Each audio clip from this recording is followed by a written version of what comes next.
Abdalla Kiluvia. Mimi ni baba wa mji huu, ambapo sisi familia yetu tumeondokewa na ndugu zetu wanne. Amefariki mdogo wetu ambaye na shemeji yangu na watoto wetu wawili ambao wamefariki katika ajali hiyo ya jana kama mlivyosikia. Familia ilikuwa anakwenda Moshi kwenye harusi ya mtoto wa kaka yangu Jafari Rafael Michael kule Moshi. Lakini kwa bahati mbaya, kwa mapenzi ya Mungu, kilomita 3 kutoka Same mjini wakapata ajali na gari ikateketea na wao wakawa wameteketea kwa moto. Sisi kama familia tunasikitika sana kupoteza watu hao wanne.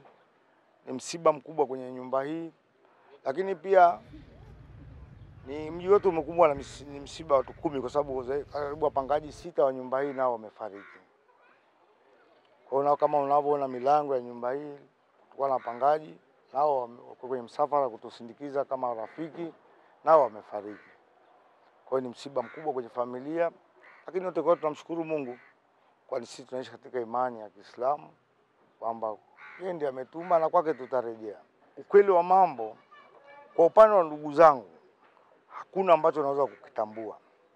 Ndio maana tunafanya taratibu kwenda kule hospitali ya Rufaa KCMC kupima vinasaba, angalau yale mabaki yatakao kuwepo pale tuangalie ni kama itakubaliana na sisi tuweze kuhifadhi yale mabaki. Lakini hakuna ambacho unaweza kutambua kwamba hili ni shati au ni mkono wa ndugu yangu. Hawezi kutambua alama kwa sababu waliungua kwa 98%. Na kutokana na hii ajali, kwa sababu tulikuwa tunaenda kwenye shughuli nyingine maalum.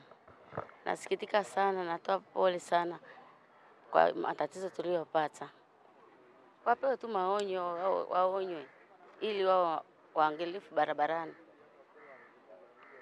Maana wanasababisha ajali, wanatusababishia tuwe na matatizo mengi na tuwe na majonzi mengi moyoni yasiyoisha.